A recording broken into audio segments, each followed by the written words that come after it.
video series, we are going to discuss the chapter periodic classification of elements. Start करते हैं introduction से. So, matter is found to be in the form of elements, compounds and the mixtures. हमारे surrounding में जो matter present है,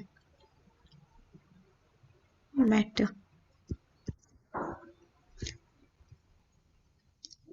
हमारी surrounding में क्या प्रेजेंट है, मैटर प्रेजेंट है. हर जो चीज जो जिसके पास कुछ वॉल्यूम है एंड वो कुछ स्पेस ऑक्यूपाई करती है, वॉल्यूम प्लस स्पेस, वो क्या होता है, मैटर होता है. तो everything around us is matter. और वो किन फॉर्म्स में एग्जिस्ट करता है, in the form of elements, mixtures and compounds.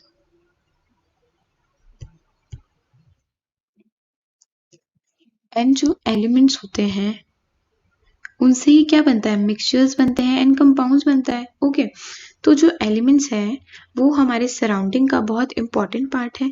तो ये ज़रूरी है कि हम इसको अच्छे से स्टडी करें, एक प्रॉपर वे में करें.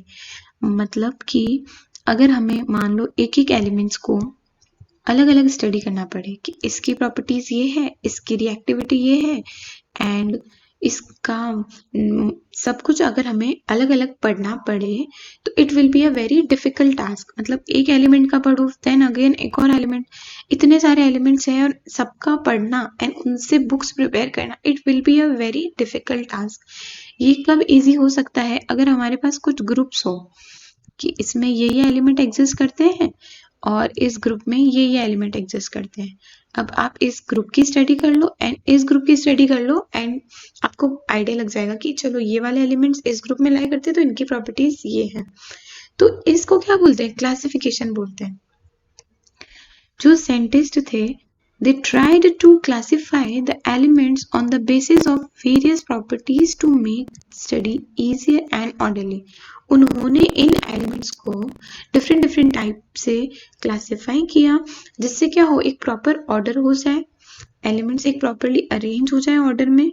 साथ ही साथ क्या हो, जो स्टडी है हमारी वो एक इजी हो जाए, कुछ इजीली हम पढ़ पाए इन एलिमेंट्स को. ओके, जो फर्स्ट क्लासिफिकेशन था was based on the grouping of elements to metal and non metal.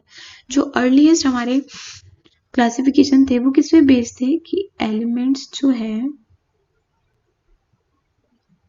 उनको दो पार्ट्स में डिवाइड करा था, मेटल्स एंड नॉन मेटल्स. अब दो ग्रुप तो हमारे पास बन गए कि ठीक है चलो मेटल्स जो है उनको स्टडी कर लो एंड नॉन मेटल्स को स्टडी कर लो. लेकिन इन दोनों के अलावा भी जब एलिमेंट्स और डिस्कवर हुए जो मेटलॉइड्स होते हैं वो इन दोनों कैटेगरी में नहीं जा सके एंड ऑल्सो मेटल्स भी अलग अलग टाइप के थे, नॉन मेटल्स भी अलग अलग टाइप के थे. तो we need more groups, more classification. इस क्लासिफिकेशन से हम we can't study okay in a proper. तो उसके बाद in the following chapter we will learn about various classification done by scientists.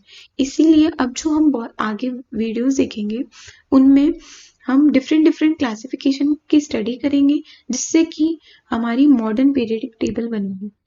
कोई बेसिक क्लासिफिकेशन से स्टार्ट करके बहुत सारे के बाद जो हमारी मॉडर्न पीरियडिक टेबल बनी है. तो हम फर्स्ट स्टार्ट करते हैं सबसे पहले डॉबरीनर्स ट्रायड से.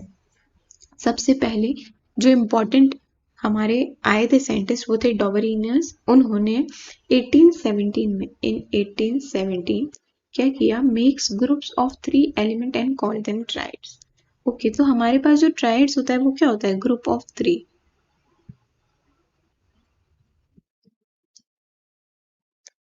ये 3 के लिए हम क्या वर्ड यूज करते हैं, ट्राई. तो जो ट्राइड्स है वो क्या है, ग्रुप ऑफ 3. एंड जो डॉबरीनर्स थे उन्होंने क्या किया, ग्रुप्स बनाए 3 एलिमेंट्स के और उनको क्या बोल दिया, ट्राइड्स बोल दिया. अब उन्होंने वो ग्रुप कैसे बनाए वो देखते हैं.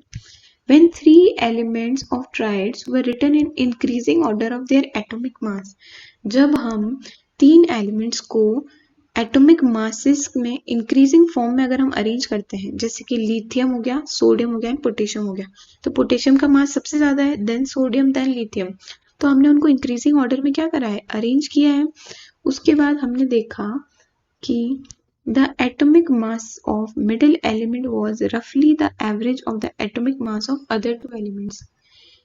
कहने का मतलब ये है कि जो फर्स्ट एंड थर्ड एलिमेंट है, जो फर्स्ट एंड थर्ड एलिमेंट है, उनका जो एवरेज एटॉमिक मास होगा वो किसके इक्वल होगा, जो मिडिल एलिमेंट है ना उसके एटॉमिक मास के इक्वल होगा। ओके, इसको हम एक एग्जांपल से समझते हैं कि जैसे लिथियम, सोडियम एंड पोटेशियम है, तो जो लिथियम है उसका मास कितना होता है 6.9, जो सोडियम है उसका होता है 23.0 एंड जो पोटेशियम का होता है 39.0। अब हमें एवरेज किसका लेना है, फर्स्ट एंड थर्ड एलिमेंट का। तो क्या हो जाएगा 6.9 प्लस 39.0 डिवाइडेड बाय 2। तो जो एवरेज है वो किसके इक्वल आएगा 22.95। अब देखिए जो मिडिल वाला एलिमेंट है यानी कि सोडियम एंड जो फर्स्ट एंड थर्ड का एटॉमिक मास है, एवरेज एटॉमिक मास है, वो रफली आपस में क्या है, इक्वल है, रफली इक्वल होंगे। कैसे इक्वल होंगे, रफली इक्वल होंगे, एग्जैक्ट इक्वल नहीं होंगे बट इट विल बी रफली इक्वल। तो 22.95 को हम 23 भी लिख सकते हैं, दे आर रफली इक्वल। ओके, एक और एग्जांपल लेते हैं, कैल्शियम, स्ट्रोंशियम एंड बेरियम। जो हमारे पास कैल्शियम का मास होता है वो क्या होता है 40.1, स्ट्रोंशियम का होता है 87.6 एंड बेरियम का होता है 137.3। अब हमें किसका एवरेज लेना है, फर्स्ट कैल्शियम एंड बेरियम। तो कितना हो जाएगा 40.1 plus 137.3 divided by 2 which is equals to 88.7। Again हमारे पास जो रिजल्ट निकल कर आया है वो है जो मिडिल एलिमेंट है उसका एटॉमिक मास जो फर्स्ट एंड सेकंड एलिमेंट है उन दोनों के एवरेज एटॉमिक मास के इक्वल है। ओके, यानी कि 88.7 इज अप्रोक्सीमेटली इक्वल्स टू 87.6। हमेशा याद रखना रफली इक्वल होगा, एग्जैक्ट इक्वल नहीं होगा, इट विल बी रफली इक्वल। ओके, तो इनके ट्राइड्स इन्होंने दिए थे वो कौन से थे, इन्होंने अपने ट्राइड्स दिए lithium, sodium, potassium. First group का जो ट्राइड था वो था lithium, sodium, potassium. Second group था कैल्शियम, स्ट्रोंशियम, बेरियम एंड जो थर्ड ग्रुप था वो क्लोरीन, ब्रोमीन एंड आयोडीन। ये तीनों ट्राइड्स आपको लर्न होने चाहिए। ओके, इंपॉर्टेंट है। नेक्स्ट जो इनके लिमिटेशंस थे वो क्या थे, he could only identify 3 triads, वो 3 ही ट्राइड्स बना सके थे एंड जो सारे एलिमेंट्स उस वक्त अवेलेबल थे उनको सबको हम कंसिडर करें अगर तो वो इनके ट्राइड्स में फिट नहीं हो पा रहे थे। Okay, so this system of classification was not much useful. अब जब हमारे पास ट्राइड्स नहीं बन रहे हैं तो वो सिस्टम क्या है, इतना यूजफुल नहीं है, तो ये इनका लिमिटेशन हो गया, ये हमारा डॉबरिनियस हो गया। ओके, तो इनके बाद जो साइंटिस्ट आए उनका नाम था Newlands. Newlands law of octaves, उन्होंने क्या दिया, लॉ ऑफ ऑक्टेव्स। अब लॉ ऑफ ऑक्टेव्स के बारे में पढ़ते हैं। Newlands in 1866 arranged 56 elements known at that time in the increasing order of atomic masses from hydrogen to thorium। Newland ने क्या किया, जो 56 एलिमेंट्स थे उनको अरेंज किया। हाइड्रोजन फर्स्ट एलिमेंट था उसका एंड लास्ट एलिमेंट जो 56 था वो थोरियम था। थोरियम और हाइड्रोजन से मतलब हाइड्रोजन से स्टार्ट करके थोरियम तक इंक्रीजिंग एटॉमिक मासेस के फॉर्म में उनको अरेंज किया। अब जब उन्हें अरेंज किया तो उन्हें क्या पता चला, he found that every 8th element had the same properties as that of first element। जो फर्स्ट एलिमेंट था उसकी प्रॉपर्टी एंड जो 8th एलिमेंट था उसकी प्रॉपर्टी सेम आ रही थी, यानी कि फर्स्ट से अगर हम स्टार्ट करें तो second, third, fourth, fifth, sixth, seventh and जब 8th आ रहा था ना उसकी प्रॉपर्टी क्या हो रही थी, सेम हो रही थी जैसे कि फर्स्ट एलिमेंट की थी। ऐसा ही सेम कहाँ होता है, हमारे octaves found in our music. हमारे म्यूजिक में जो नोट्स होते हैं, जो सुर होते हैं, सा, अगर हम 1 को सा मान ले, सा, रे, गा, मा, पा, धा, नी, एंड जो अगेन सा आता है वो 8th नंबर वाला अगेन फर्स्ट के सिमिलर होता है। इसीलिए हम क्या कहते हैं, जो फर्स्ट एंड 8th की प्रॉपर्टीज होती है वो सिमिलर होती है, एंड उसी को इनने किससे कंपेयर किया, हमारे नोट से, ऑक्टेव से। जैसे कि हमने एग्जांपल लिया, sodium is the 8th element after lithium, तो दोनों की प्रॉपर्टीज क्या होगी, सेम प्रॉपर्टीज होगी। इसको हम टेबल के थ्रू अच्छे से समझते हैं। जैसे जो हमारा लिथियम है उसको हमने फर्स्ट एलिमेंट मान लिया, एंड जो हमारा सोडियम है उसको क्या मान लिया, 8th एलिमेंट मान लिया। जो हमारा फर्स्ट एलिमेंट है, second, third, fourth, fifth, six, seventh and 8th, तो फर्स्ट एंड 8th की प्रॉपर्टीज क्या होगी, सेम होगी। यही तो उन्होंने कहा। और जैसे कि हमने देखा, सा, रे, गा, मा, पा, धा, नी, एंड जो अगेन सा आएगा वो 8th एलिमेंट होगा। तो फर्स्ट एंड 8th दोनों की प्रॉपर्टी सेम आ रही है, यही उन्होंने कहा था। यही उनका क्या था, लॉ था, कि जब हम इंक्रीजिंग ऑर्डर में हम अरेंज कर रहे थे तो जो प्रॉपर्टीज थी, कुछ प्रॉपर्टीज जो फर्स्ट एलिमेंट की थी वही 8th एलिमेंट की आ रही थी, और उन्होंने इसको कंपेयर किया लॉ ऑफ ऑक्टेव से। ओके, अब इनके लिमिटेशंस क्या थे। फर्स्ट लिमिटेशन था कि it was only applicable up to calcium. जो कैल्शियम है ये वहीं तक बेटर रह रहा था, वेल एंड गुड था ये कैल्शियम तक, लेकिन जो हायर एलिमेंट्स की बात हुई तो ये इतना अच्छे से काम नहीं कर पा रहा था। ठीक है। Second point, later when other elements were discovered their properties does not match according to this classification. अब जब और नए एलिमेंट्स डिस्कवर हुए, जब और एलिमेंट्स डिस्कवर हुए तो उसमें क्या हुआ, फर्दर जो और एलिमेंट डिस्कवर्ड हुए उनकी जो प्रॉपर्टीज थी ना वो इन एलिमेंट्स में फिट नहीं हो रही थी, तो उनके लिए कोई स्पेस ही नहीं थी इस टेबल में।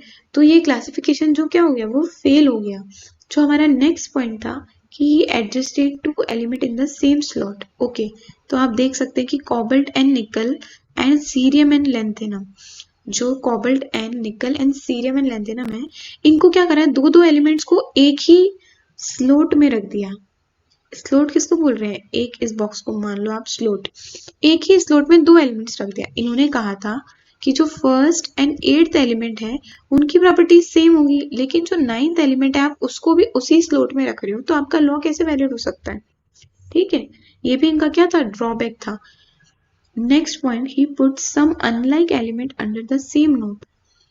जो कुछ अनलाइक एलिमेंट थे जैसे कि hydrogen, fluorine, chlorine and bromine, ये जो है ये तो एक जैसी प्रॉपर्टी शो कर रहे थे, लेकिन जो कोबाल्ट एंड निकल है वो क्या है, मेटल्स है, एंड जो फ्लोरीन, क्लोरीन, ब्रोमीन, हाइड्रोजन ये नॉन मेटल्स है। नॉन मेटल्स के साथ मेटल्स को रख दिया तो इनकी प्रॉपर्टीज जो थी वो एकदम डिफरेंट थी।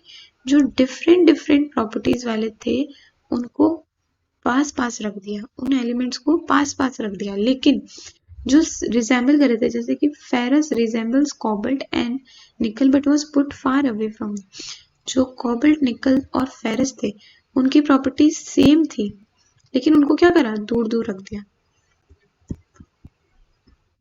जैसे देखो फेरस जो है वो इस ग्रुप में आ रहा है, कोबाल्ट, निकल इस ग्रुप में आ रहे हैं, इन दोनों को फार रख दिया। जिनकी प्रॉपर्टीज सेम है उनको तो आपने दूर दूर रख दिया, एंड जिनकी प्रॉपर्टीज डिफरेंट है उनको एक ही ग्रुप में रख दिया। तो इट वॉज देयर ड्रॉबैक। कौन कौन से ड्रॉबैक्स थे, कि जो इनका लॉ था वो एप्लीकेबल था ओनली अप टू कैल्शियम। जो बाद में एलिमेंट्स डिस्कवर्ड हुए उनको इनमें हम अरेंज नहीं कर पाए, this was also their drawback. And जो दो एलिमेंट्स थे उनने उनको एक ही स्लॉट में अरेंज कर दिया। ऑल्सो जो डिफरेंट एलिमेंट्स थे उनको पास पास रख दिया, एंड जो जिनकी प्रॉपर्टीज बिल्कुल सेम थी, रिजेंबल कर रहे थे, उनको बहुत दूर दूर रख दिया। These were their drawbacks हमने पढ़ा न्यूलैंड्स लॉ ऑफ ऑक्टेव। अब इसके बाद जो नेक्स्ट लॉ है वो हम नेक्स्ट वीडियो में कंटिन्यू करेंगे। Thank you so much.